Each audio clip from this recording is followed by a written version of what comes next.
आपने जो शिक्षा मनोविज्ञान में क्लासेस चल रही थी उसमें आज का जो हमारा टॉपिक है वो है अधिगम के वक्र। कौन सा टॉपिक है? अधिगम के वक्र। तो अधिगम का अर्थ क्या होता है? अभी सीखना होता है। अधिगम का अर्थ क्या होता है? सीखना। अब ये जो सीखने की गति होती है, सीखने की जो गति होती है वो हर किसी की एक जैसी नहीं होती और हमेशा किसी भी सीखने की जो गति है वो एक जैसी नहीं होती। ये जो सीखने की गति है ये मंद हो सकती है और क्या हो सकती है? तेज हो सकती है, या हम कहें तो क्या हो सकती है? एक समान हो सकती है, एक जैसी हो सकती है, या हम कहें कि कभी ये गति मंद हो सकती है और ये कभी गति क्या हो सकती है? तेज हो सकती है। इस तरह से हम देखें तो जो सीखने की गति होती है, जो सीखने की गति होती है उसको ही हम क्या कहते हैं? अधिगम का वक्र कहते हैं। क्या कहते हैं? अधिगम का वक्र कहते हैं। तो अधिगम का वक्र किसको कहते हैं? भी सीखने की गति को किसको कहा जाता है?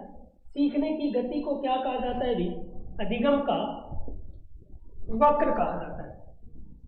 तो आपसे प्रश्न पूछे कि अधिगम के वक्र कितने होते हैं? अधिगम के वक्र हैं वो कितने होते हैं? तो अधिगम के जो वक्र होते हैं वो कितने होते हैं? भी 4 प्रकार के होते हैं। कितने प्रकार के होते हैं? 4 प्रकार के होते हैं। अधिगम के जो वक्र होते हैं वो 4 प्रकार के होते हैं। अब वो कौन कौन से होते हैं? सबसे पहला जो होता है वो होता है धनात्मक अधिगम वक्र। कौन सा होता है? भी धनात्मक। धनात्मक का अर्थ क्या होगा? जो प्लस में चलेगा, यानी जो क्या करेगा? वृद्धि करेगा, यानी सीखने की हमेशा क्या हो? वृद्धि। वृद्धि यानी सीखने की गति क्या हो? तेज हो। सीखने की गति क्या होगी? तेज। तो इसका जो वक्र बनेगा, इसका जो वक्र बनेगा तो वो किस तरह से बनेगा? तो इसमें जैसे देखें तो प्रारंभ में जो सीखने की गति होती है वो क्या होती है? भी मंद होती है। वो क्या होती है? मंद होती है और धीरे धीरे क्या हो जाती है? वो तेज होती है। तो इसका मतलब यहाँ जो गति थी वो क्या थी? मंद थी और इधर गति क्या हो गई? तेज हो गई। यानी इसमें प्रारंभ में गति क्या होती है?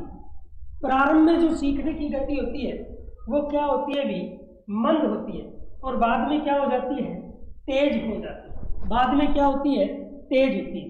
तो यानी मंद से धीरे धीरे वो गति क्या होती है? भी तेज होती है। सीखने की गति क्या होती है? तेज होती है। तो इस प्रकार का जो वक्र बनता है, इस प्रकार का जो वक्र बनता है वो कौन सा होता है? भी धनात्मक अधिगम का वक्र होता है।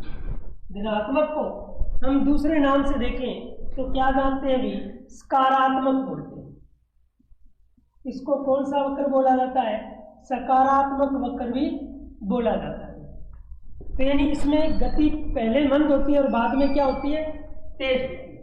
उसके बाद हम देखें दूसरा जो वक्र है, दूसरा कौन सा वक्र है? दूसरे जो वक्र की हम बात करें तो वो है ऋणात्मक। कौन सा वक्र है? ऋणात्मक वक्र है। तो ऋणात्मक वक्र की हम बात करें तो ऋणात्मक वक्र जो होता है वो क्या होता है? ऋणात्मक वक्र में पहले जो सीखने की गति होती है, ऋणात्मक वक्र की हम बात करें तो ऋणात्मक वक्र में पहले जो गति होती है वो क्या होती है? भी तेज होती है और बाद में क्या हो जाती है? मंद हो जाती है। यानी सीखने की पहले जो गति होती है वो क्या होती है? तेज और बाद में क्या हो जाती है? मंद हो जाती है। यानी धनात्मक का विपरीत होता है। सीखने की जो गति है वो पहले तेज होती है और बाद में क्या होती है? भी मंद होती है।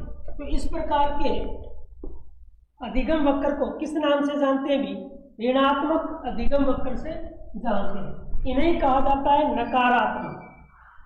इन्हें क्या कहा जाता है? भी नकारात्मक भी कहा जाता है। कौन सा अधिगम वक्र कहा जाता है? नकारात्मक वक्र भी कहा जाता है। अब देखो इसकी जो गति थी, इसकी जो गति थी प्रारंभ में क्या थी? प्रारंभ में तेज थी और बाद में क्या थी? मंद। बाद में क्या थी? मंद थी। और पहले वाले की पहले क्या थी? मंद और बाद में तेज। इसको हम नतोदर कहते हैं। इसको क्या कहते हैं? भी नतोदर कहा जाता है। और इसको क्या कहा जाता है? भी उंतोदर कहा जाता है। क्या कहा जाता है? भी उंतोदर कहा जाता है। तो ये नाम भी आप अच्छी तरह से याद अरेखीय। उसके बाद हम देखें जो तीसरा अधिगम का जो वक्र है, तीसरा जो वक्र है, तो तीसरे वक्र को किस नाम से जानते हैं? तो जो तीसरा वक्र है उसको बोलते हैं समान या सरल रेखीय अधिगम वक्र।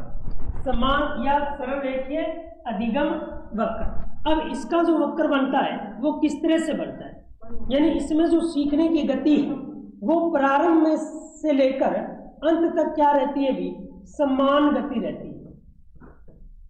और इस तरह से क्या बन जाती है, एक रेखा बन जाती है। तो समान या सरल रेखीय अधिगम वक्र में क्या होता है, जो सीखने की गति होती है वो हमेशा क्या रहती है भी, समान रहती है, एक जैसी रहती है। इसीलिए इस वक्र को क्या कहा जाता है, समान या सरल रेखीय अधिगम वक्र भी कहा जाता है। लेकिन ऐसा वक्र बनना बहुत ही कम है, ऐसा वक्र बहुत कम बनता है, ठीक है ना। तो तीसरा जो हुआ वो कौन हुआ, कौन सा वक्र हो गया अपना, समान या सरल रेखीय वक्र हो गया। अब उसके बाद हम देखें चौथा जो वक्र है, चौथा जो है वो है असकारकीय वक्र। कौन सा हो गया भी, असकारकीय वक्र। यानी इसकी जो आकृति बनती है वो किस तरह से बनती है, अस के पर, अंग्रेजी का जो अस वर्ण होता है उस तरह से बनती है। यानी इसकी गति देखें तो कभी मंद और कभी तेज, कभी मंद और कभी तेज, कभी मंद और कभी तेज, इस तरह से बनती है। यानी कभी इसकी गति मंद हो जाती है, कभी इसकी क्या हो जाती है, तेज हो जाती है। कभी इसकी गति तेज हो जाती है या कभी इसकी गति क्या हो जाती है, मंद हो जाती है। इस तरह से कभी तेज, कभी मंद, कभी तेज, कभी मंद, यानी इन गतियों का एक तरह से क्या चलता है भी, मिश्रण चलता है। क्या चलता है, मिश्रण, यानी मिश्रित हो गई, ये क्या हो गई भी, मिश्रित हो गई। तो ये जो है अस आकारीय, इसको क्या बोलते हैं भी, अस आकारीय या अधिगम वक्र, असाकारीय अधिगम वक्र या हम मिश्रित अधिगम वक्र भी कहते हैं। किस नाम से जानते हैं भी, मिश्रित अधिगम वक्र से भी जानते हैं। तो इसमें क्या होती है, कभी गति तेज होती है और कभी क्या होती है, मंद होती है। तो इस तरह से ये आकृति बन गई, तो एक सरप की तरह बन गई। किसकी तरह बन गई भी, एक सरप की तरह बन गई। इसीलिए इसको सर्पिलाकार भी बोला जाता है। इसको क्या बोला जाता है भी, सर्पिलाकार भी बोला जाता है। और इसकी जो आकृति है वो सीढ़ी नुमा भी होगी। सीढ़ी जैसे चढ़ने की जो सीढ़ी होती है, चढ़ने की जो सीढ़ी होती है, तो इसकी आकृति सीढ़ी नुमा भी हो गई। इसीलिए इसको सीढ़ी नुमा वक्र भी कहा जाता है।